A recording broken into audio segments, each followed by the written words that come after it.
Greetings, you relentless rats. I hope you're doing well. My name is Graham, and this is the Crack-A-Pack here on LRRMTG. Fun fact, you can put any number of you in a deck of cards. Consider following the channel. Today we're opening a pack of Core Set 2011, or M11, or Magic 2011.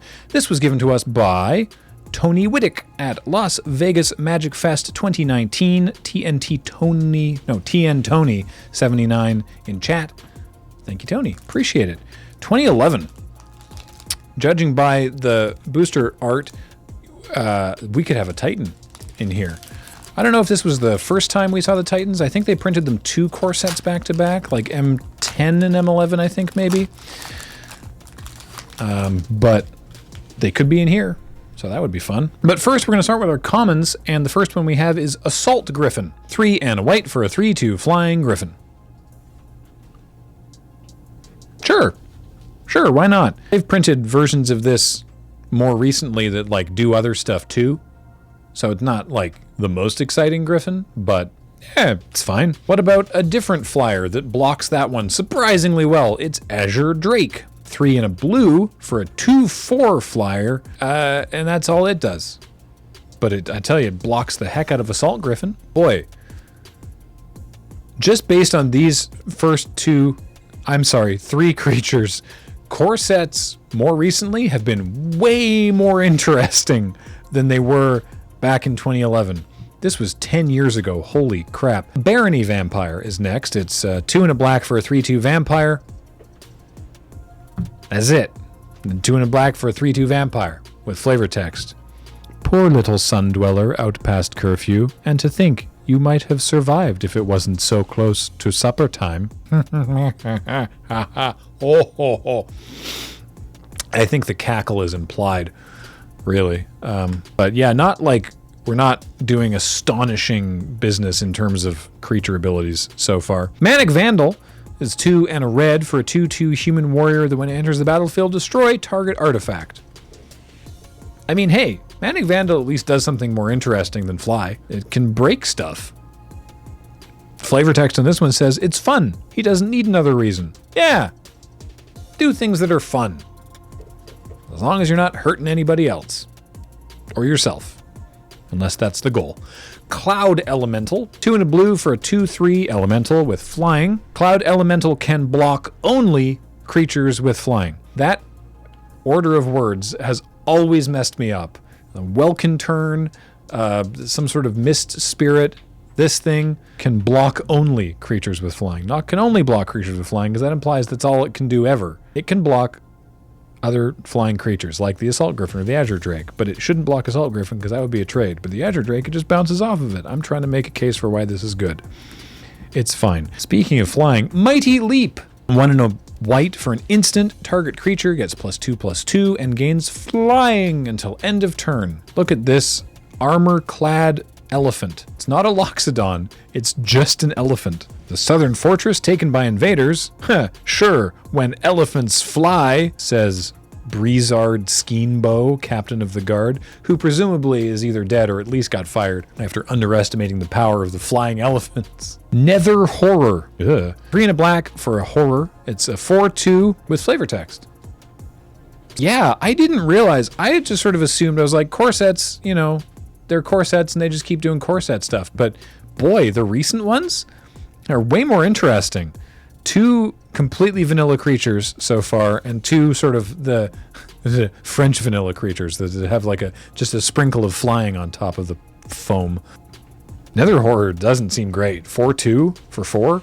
Woof. What about Bog Raiders? What about Bog Raiders? You ever just think about Bog Raiders? No, me neither. But they're 2 and a black for a 2/2 zombie with Swamp Walk. Zombies are the perfect marshland fighters. They don't need to breathe, and they don't care what they step in. I'm sure there's a lot of other things that make, like, really hard to kill, single-minded, plentiful.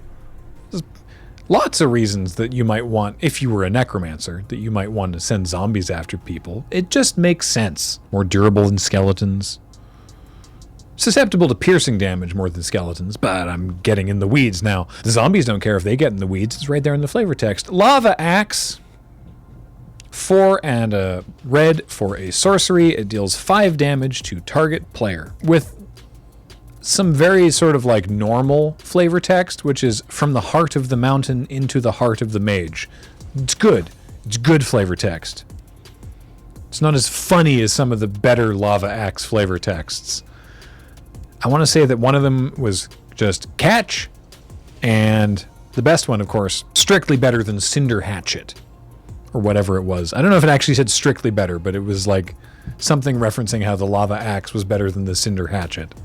Golden Glow Moth is next. It's a single white mana for a 0/1 insect with flying, and whenever it blocks, you may gain 4 life. So really, it's just a pure life gain card. It gains you the life of whatever it's blocking. If they're swinging at you, it's going to gain, 3 life. You block a 3/3, and you gain 4 life. It's fine. It's fine. Big impact? No. Big cost? No.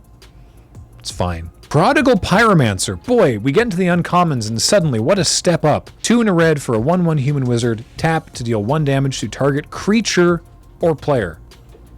You don't get pingers like this anymore. You don't get free creature pinger? What? This is great. Easy first pick so far. All these commons. Get out. Prodigal Pyromancer. That's amazing. Rise from the Grave is our next uncommon. 4 and a black for a sorcery. Put target creature card in a graveyard onto the battlefield under your control. That creature is a black zombie in addition to its other types. What I like about Rise from the Grave is it's any graveyard. You can just sort of put this in your deck, fairly certain that somebody, one of the 2 players at the table, will have something worth targeting. It's nice. I like it. Some people have different opinions. I'm always in for a Rise from the Grave. Not like a first pick, but I'm generally in for it. Oh yeah, Prized Unicorn. 3 and a green for a 2/2 unicorn. All creatures able to block Prized Unicorn do so. So this is how you win a game of M11, sort of.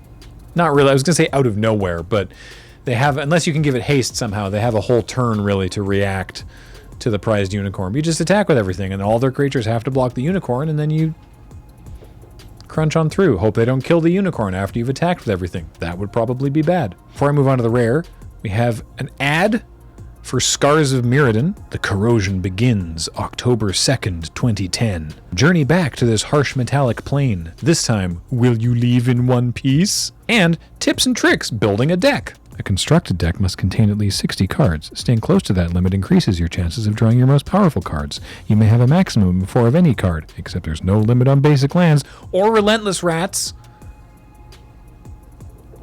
We talked about that. Also, there's an island, and our rare is Silence.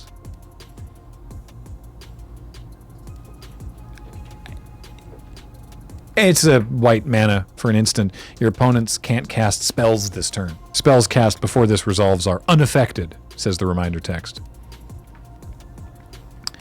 It's not spectacular, is Silence.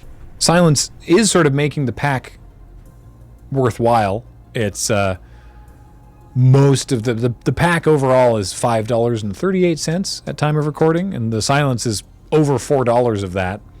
So, that's an upside. In terms of what I would take, I would take Prodigal Pyromancer. That's sort of, I don't see how you could take anything else here unless you're rare drafting the M11 draft and you really want the $4 from Silence, just take the Pinger, probably.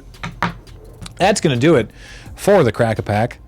Appreciate you all being here and continuing to join me for these, because I have a lot of fun doing this, and I hope that you also have fun watching it, or you wouldn't be here, I guess.